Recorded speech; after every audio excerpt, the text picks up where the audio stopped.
Hello friends. मैं आशीष कुलेरी एक बार फिर आपके साथ हूँ एक नए सेशन को डिस्कस करने के लिए। जो साथी हमारे नए जुड़े हैं उनको मैं एक बार बता दूं कि इससे पहले हमने आरपीएससी, ईओ और आरओ के लिए पार्ट बी जो सिलेबस के अंदर आपका दिया हुआ है उसको हम डिस्कस कर रहे थे। उसकी एक सीरीज जो है हम लगातार पूरी कर रहे थे। इसी सीरीज में या इसी पहल के अंदर हमने अभी तक नगरपालिका अधिनियम पूरा डिस्कस कर लिया है। उसके साथ में हमने जो नियम है आपके तीन क्रय संचालन से संबंधित हैं, वित्त समिति के कार्य संचालन से हैं, और जो भी आपकी जो शक्तियां हैं उससे संबंधित जो नियम है वो हमने डिस्कस कर लिए हैं। योजनाओं जो का जो पार्ट है उसके अंदर आज हमारी सेकंड लास्ट योजना है। इसके बाद में आपकी एक योजना और बचेगी जिसके बाद में आपका पूरा पार्ट भी जो है वो कवर हो जाएगा। ठीक है। इन सभी का जो कंटेंट है आपको हमारी एक बुक आती है उस बुक के अंदर भी मिल जाएगा, जिसको मैं अभी नेक्स्ट स्लाइड के अंदर हम डिस्कस करेंगे। हाँ, इस बुक में आपको पार्ट बी जो है वो मिल जाएगा। ठीक है। पूरा जैसे शॉर्ट नोट्स हैं उस हिसाब से इसको बुक ना मानते हुए आप शॉर्ट नोट्स भी मान सकते हो। अभी तक आप में से जिन भी साथियों ने लिया उनका काफ़ी सकारात्मक फीडबैक रहा है। काफ़ी अच्छे आपके मैसेज आए हैं जिनको देख के हमें भी मोटिवेशन मिलता है। और जल्द ही हमारी एक एमसीक्यू बुक जो है और आने वाली है। ठीक है, मार्केट में पब्लिश होने वाली है। लगभग उसका जो काम है वो पूरा हो गया है। मैं उम्मीद करता हूँ कि जितनी ये है बुक आपकी तैयारी के अंदर सकारात्मक भूमिका निभा रही है उतनी ही, और या फिर मैं कहूँगा उससे भी ज़्यादा, क्योंकि जितना थ्योरेटिकल पोर्शन का इम्पोर्टेंस है उतना का उतना एमसीक्यू बेस के लिए भी है। ठीक है। तो उसके लिए मैं एक सेपरेट वीडियो बना दूंगा, पर मैंने सोचा थोड़ा सा आपको अनाउंसमेंट कर दूं क्योंकि कई लोग जो है आप में से मैसेज कर रहे हैं उनकी मैं रिप्लाई नहीं कर पा रहा समय पर। तो उसके अंदर अभी थोड़ा सा व्यस्तता है। ऑलमोस्ट उसका काम हो गया है जैसे ही वो तैयार हो जाती है, क्योंकि मैं ये मान के चल रहा हूँ कि जिस भी चैनल से आप जुड़े हुए हो, जहाँ भी जिस भी प्लेटफॉर्म से आप जुड़े हुए हो, चाहे वो पेड है चाहे फ्री है किसी बुक से, तो मेरा ये मानना है कि पार्ट बी का थ्योरेटिकल पोर्शन आपका लगभग कंप्लीट हो गया है। और नहीं भी हुआ है तो आप इस चैनल से फ्री ऑफ कॉस्ट कर सकते हो। इस चैनल को आप, जैसे इस बुक के पीछे क्यूआर कोड दे रखा है, तो आप डायरेक्ट अगर स्कैन करते हो तो आपको वीडियो कोर्स तो यूट्यूब पे मिल जाएंगे, और जितनी भी पीपीटी हुई हैं, जितनी भी स्लाइड्स हैं, जितनी भी पीडीएफ हैं इस एक्ट से या फिर पार्ट बी से संबंधित, वो आपको इस टेलीग्राम चैनल पे मिल जाएंगी। और अपने ही नहीं, अब तो आपने देखा होगा, आप अगर देखोगे तो आपके आसपास में थोड़ा बहुत भी कोई एक्टिव आदमी हो तो उसको अगर पता हो तो टेलीग्राम चैनल है, काफ़ी बड़े बड़े नाम हैं, वो भी अपनी बुक की ही पीपीटी जो है या पीडीएफ जो है वो बना बना के अपना लोगो लगा के और कॉपी कर करके और अपना मतलब टेलीग्राम में पोस्ट कर रहे हैं। ठीक है। तो उन चीज़ों पे हम नहीं जाना चाहूँगा, नाम भी किसी का नहीं लूँगा। जिन लोगों को समझना है वो समझ गए होंगे। और स्टार्ट करते हैं आज का वीडियो। ये मैं निश्चित रूप से आपको विश्वास दिला सकता हूँ कि यहाँ इस बुक से प्लस इस चैनल से अगर आप पढ़ लेते हो तो न केवल आप 5 से 7 हज़ार रुपये, 5 हज़ार रुपये से लेकर 7 हज़ार रुपये तक की जो फीस आपकी वो बचती है, बल्कि आपको उससे भी अच्छा कंटेंट आपको मिल जाएगा। यहाँ पे फ्री ऑफ कॉस्ट मिल रहा है, कोई भी कॉस्ट नहीं है। ठीक है। और इस बुक का फ़ायदा आपको ये होगा कि जितने भी प्रीवियस ईयर के पेपर हैं वो, ऐसा नहीं है कि भी ईओआरओ में है, जहां भी जिस भी एग्जाम में ये एक्ट लगता है, ये अधिनियम 2009 का लगता है या ये योजनाएं जो हैं, इनके प्रीवियस ईयर के जितने भी क्वेश्चन बनते थे वो सब के सब इस बुक में आपको मिलने वाले हैं। ठीक है। नई बुक में भी कुछ क्वेश्चनों को सम्मिलित किया है और इसके अंदर तो आपको कंप्लीट बुक जो थ्योरेटिकल पोर्शन था उसमें एड ऑन कर दिए गए थे। तो वो अगर आप प्रीवियस ईयर के क्वेश्चन देखना चाहते हो तो इस बुक में देख सकते हो। इसके साथ में जिन लोगों ने ये बुक नहीं ली है और वो चैनल से जुड़े हुए हैं अभी भी, तो उनके लिए एक गुड न्यूज़ ये है कि जल्द ही मैं कोशिश करूँगा, हालांकि अभी तक फाइनल नहीं है, पर मैं कोशिश करूँगा कि जो ये प्रीवियस ईयर के क्वेश्चन है वो हम वीडियो के माध्यम से या क्लासेज के अंदर, जैसे ये सेशन चल रहा है उसी सेशन की तरह, हम 10 क्वेश्चन 15 क्वेश्चन डेली डिस्कस कर लें, ताकि एक क्वेश्चन से 3 4 क्वेश्चन हमारे क्लियर हो जाए। ठीक है। और आपको भी ये आइडिया हो जाएगा कि प्रीवियस ईयर के क्वेश्चन कैसे आते थे और उनको सॉल्व करने के लिए क्या आपके माइंड की अप्रोच रहनी चाहिए। तो ये चीज़ मैंने आपको बता दी है। और आज का जो सेशन है इसके अंदर हम योजना, जो हमारी सेकंड लास्ट योजना है, उसको हम डिस्कस कर लेते हैं। आज की हमारी योजना है राष्ट्रीय शहरी आजीविका मिशन योजना। ठीक है। इनको अगर हम बोलें तो शॉर्ट में एनयूएल हम बोलते हैं, नेशनल अर्बन लाइवलीहुड मिशन, ये इसकी फुल फॉर्म हो जाएगी। यह जो योजना है इसको 24 सितंबर 2013 को तत्काल में जो भी सरकार थी उसके द्वारा स्टार्ट किया गया। अब ये स्टार्ट से पहले थोड़ा सा हम इसकी, जैसे हर योजना के बारे में अभी तक हमने देखा, कि थोड़ी सी इसकी पृष्ठभूमि देख लेते हैं, थोड़ी सी इसकी क्या इतिहास रहा, क्या हिस्ट्री रही, कैसे इसको चालू किया गया, वो चीज़ हम देख लेते हैं। तो देखो, इस योजना को चालू किया गया था स्वर्ण जयंती शहरी रोजगार योजना के स्थान पर। ठीक है, अब ये स्वर्ण जयंती शहरी रोजगार योजना जो है, इसको 1 दिसंबर 1997 को 1997 को इस योजना को लागू किया गया था। और यह जो योजना है वो 9th 5 ईयर प्लान, मतलब 9वें पंचवर्षीय योजना के तहत चालू की गई थी। ठीक है, ये क्वेश्चन ऑलरेडी पूछा गया है किसी एग्जाम के अंदर, और एक बार नहीं, ये सेंट्रल और स्टेट गवर्नमेंट दोनों में पूछा गया है। तो ये चीज़ आपको थोड़ा सा माइंड में रखना है अपने, अगर आपको ऑप्शन अगर देखने को मिले तो आप कर सकते हो ऐसा। ठीक है, तो ये चीज़ आपको समझ में आ गई। 9th जो 5 ईयर प्लान था, मतलब 9वीं जो पंचवर्षीय योजना थी, उसके अंदर 1 दिसंबर 1997 को स्वर्ण जयंती शहरी रोजगार योजना चलाई गई थी। उसी योजना को रिप्लेस करके, प्रतिस्थापित करके, और 24 सितंबर 2013 को एक नई योजना चलाई गई, राष्ट्रीय शहरी आजीविका मिशन या NULM को। आगे बात समझ में।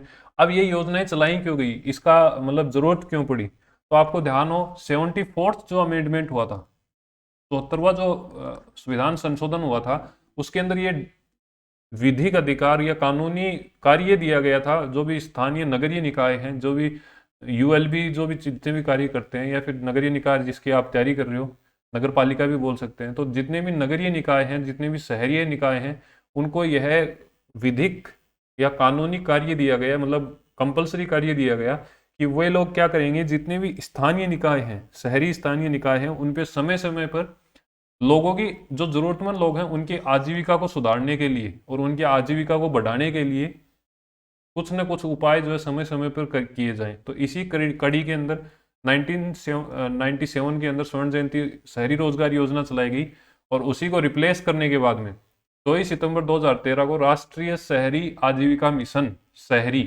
ठीक है, ये जो है वो जारी की गई थी।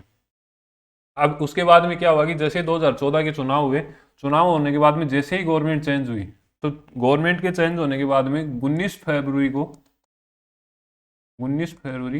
2016 इस दिन वापस से इस योजना का जो है नाम चेंज कर दिया गया, और नया नाम जो है वो क्या दिया गया, दीनदयाल उपाध्याय अंत्योदय योजना।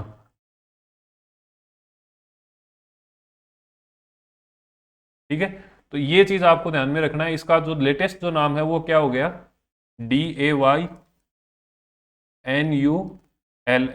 ये इसका लेटेस्ट नाम हो गया। तो ये चीज आपको यहाँ पे ध्यान में रखनी है।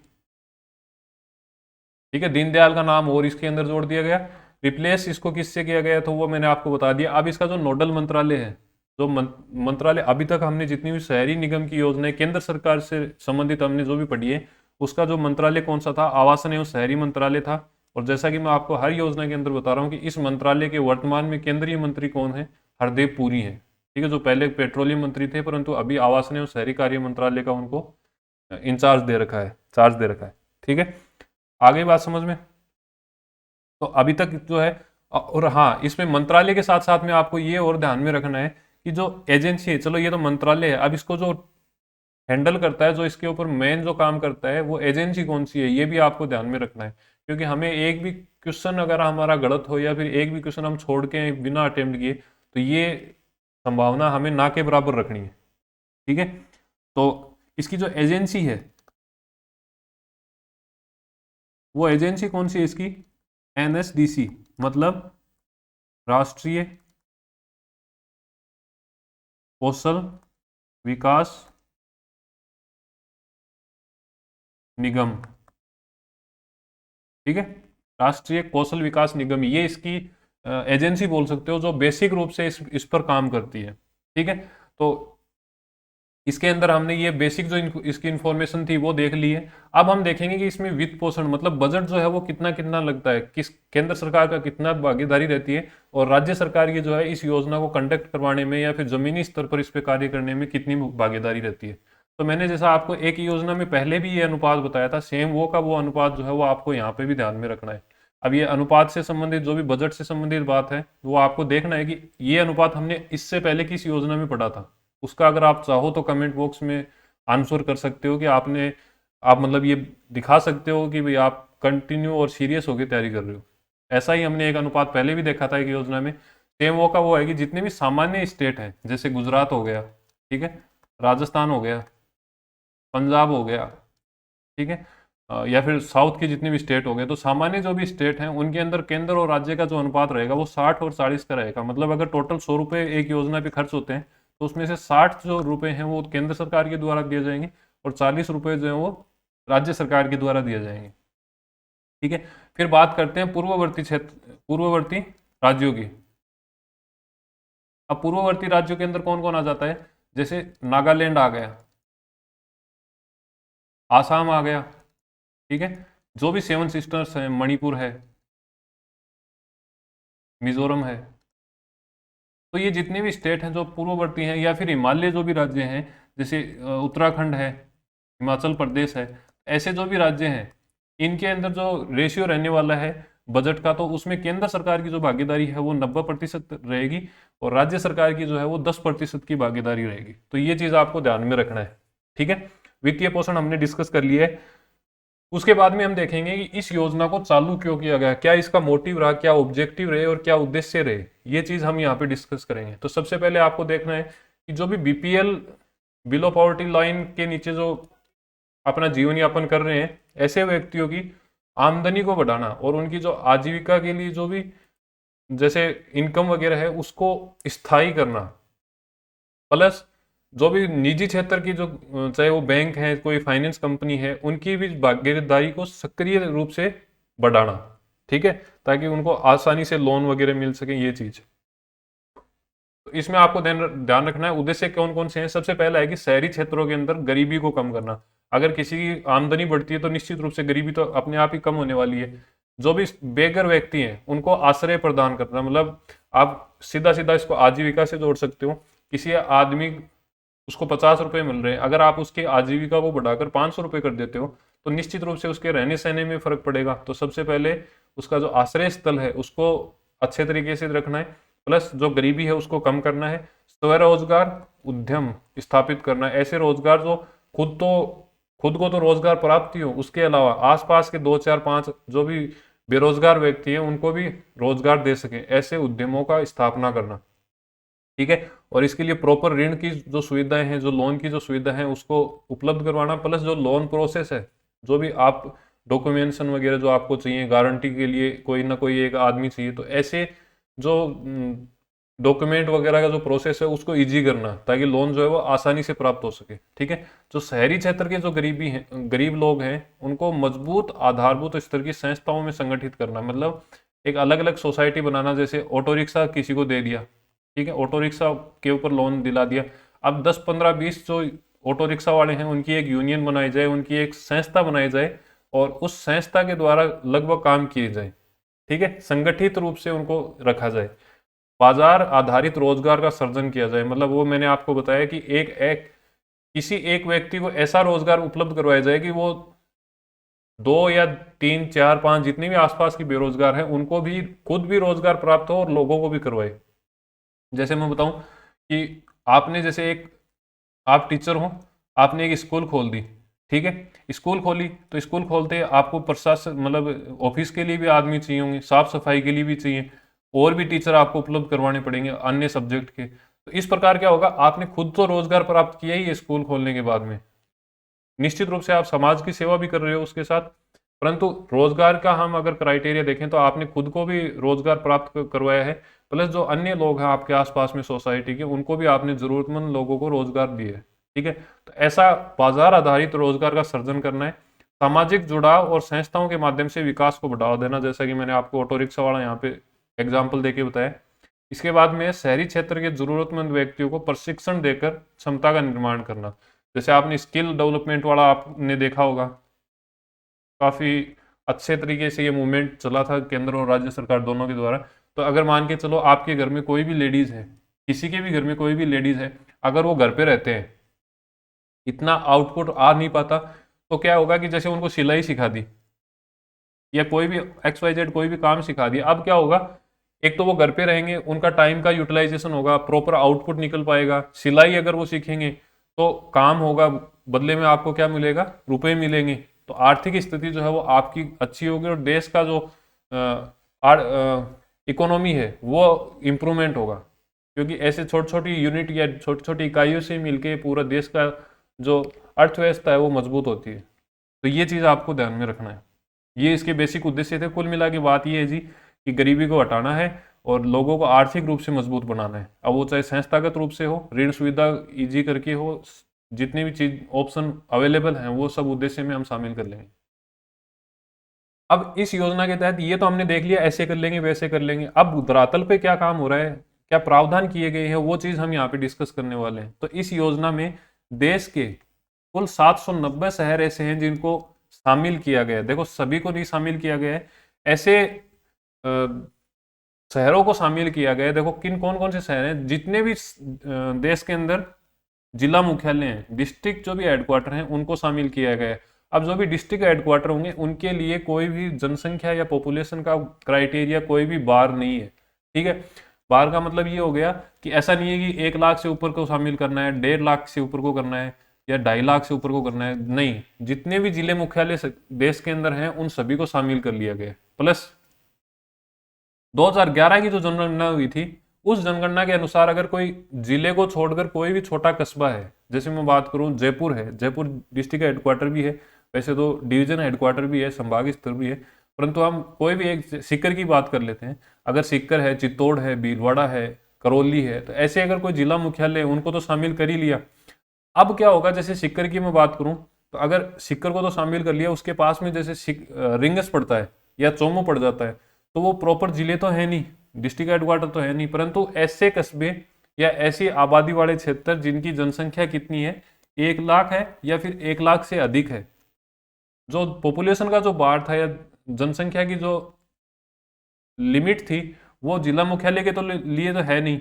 अब जो जितने भी छोटे कस्बे हैं जिनकी जनसंख्या 1 लाख है उनको भी इसमें शामिल कर लिया गया है या फिर 1 लाख से अधिक है। तो कुल मिला के देश के 790 शहरों को इस योजना के अंदर शामिल किया गया है। इसके साथ साथ में आपको इंपॉर्टेंट क्या ध्यान में रखना है कि इस योजना के तहत राजस्थान के कितने जिले जो है उसको शामिल किया गया है। आपको सभी योजनाओं में राजस्थान के एस्पेक्ट में थोड़ा सा और सजग तरीके से ढंग से तैयार करके रखना है। जैसे मैंने आपको अमृत योजना का बताया था कि उसके अंदर कौन सा एक जिला शामिल है, वो आप कमेंट में लिख सकते हो, ठीक है। ये मैं बीच बीच में दूसरी योजनाओं को इंटरकनेक्ट कैसे कर रहा हूँ कि इससे आपको याद होगा। और ये सबसे बेस्ट तरीका है याद करने का कि अगर आप एक चीज पढ़ रहे हो, जैसे राजस्थान के आपने 196 जिले पढ़े हैं, ठीक है, इस योजना के तहत, तो आपको ये ध्यान में आ जाना चाहिए कि जो पीछे की हमने 6 योजनाएं पढ़ी हैं उसके अंदर कौन कौन सी ऐसी योजना है जिसमें राजस्थान के जिले शामिल किए गए और कितने जिले शामिल किए गए। तो ये चीजें आपको ऑन स्पॉट जो है वो ध्यान में आनी चाहिए, तभी जाके आप एग्जैक्ट विद एक्यूरेसी है ना वो सही कर पाओगे, ठीक है। और एक्यूरेसी का आपको पता ही है कि इस वैकेंसी में बहुत अच्छा खासा रोल रहने वाला है। तो ये चीज आपको समझ में आ गई। यहाँ से आपको ध्यान में रखना है जिला मुख्यालय सभी शामिल है। 2011 की जनगणना के अनुसार अगर कोई ऐसा क्षेत्र है जहाँ पे 1 लाख से अधिक या 1 लाख जनसंख्या है तो उसमें शामिल किया गया है। देश के कुल 790 और राजस्थान के कुल 196 जिले हैं जिनको शामिल किया गया इस योजना में।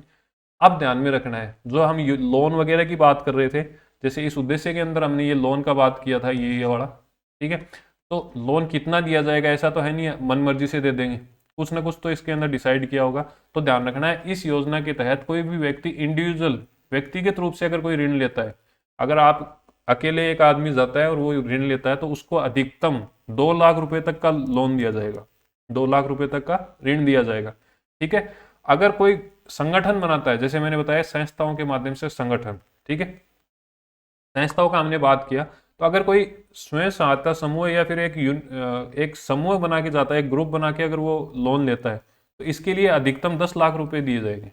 ये चीज आपको ध्यान में रखना है। देखो व्यक्तिगत या फिर इंडिविजुअल कितने दिए जाएंगे, 2 लाख रुपए। अगर ग्रुप में कोई लेता है या स्वयं सहायता समूह के द्वारा लेता है तो ऐसी कंडीशन में क्या होगा, 10 लाख रुपए तक का लोन कोई भी व्यक्ति ले सकता है अधिकतम, ठीक है। इससे ज्यादा नहीं मिलेगा, हो सकता है आपको 8 ही दे, 7 ही दे, जो भी आपका क्राइटेरिया होगा उसके हिसाब से, ठीक है।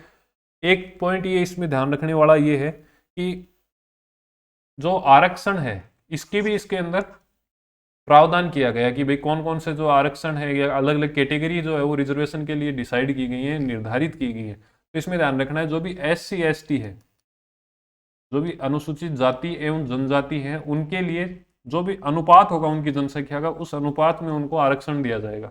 आरक्षण किस लिए? चाहे वो लोन से संबंधित है, चाहे वो उनको सुविधाएं उपलब्ध करवाने से संबंधित है, तो ये जो जितना भी आरक्षण है ये उनको सुविधाएं उपलब्ध करवाने के लिए दिया जाएगा। जैसे आपका SC के अंदर, उस शहर के अंदर आपके 20% जनसंख्या है, तो SC का रिजर्वेशन कितना हो जाएगा? SC का 20% हो जाएगा।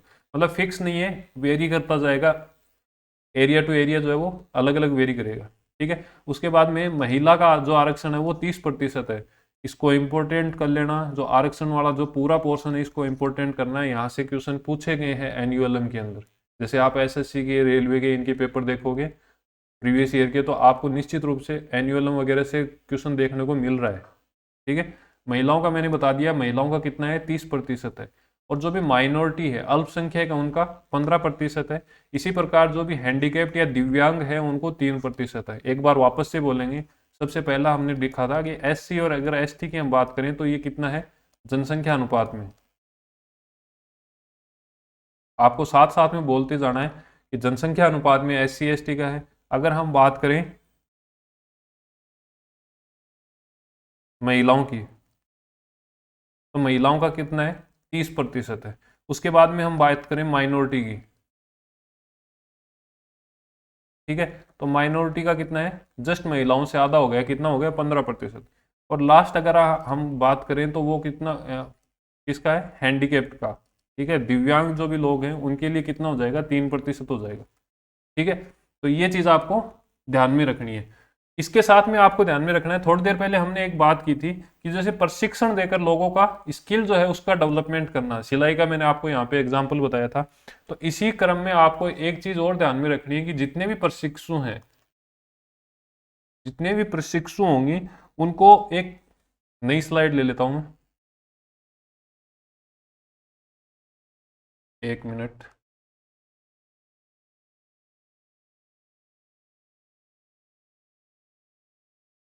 हाँ, जितने भी प्रशिक्षु हैं या फिर जो भी अंडर ट्रेनी होंगे स्किल डेवलपमेंट के लिए, मान के चलो मैंने जैसे सिलाई का बताया, तो अगर कोई सिलाई वगैरह है, कोई आदमी जैसे कोई, ये तो हमने महिलाओं से रिगार्डिंग बात की, अगर कोई आदमी है उसको माइनिंग का काम सीखना है तो उसको अलग अलग जो है वो स्किल डेवलपमेंट के लिए प्रोग्राम चलाए जाएंगे।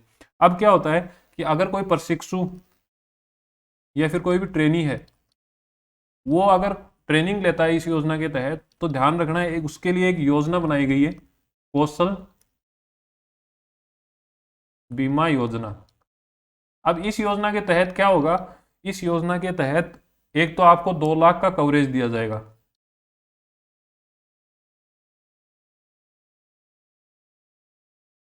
ठीक है। उसके साथ में क्या होगा कि 3 साल के लिए, 3 वर्ष के लिए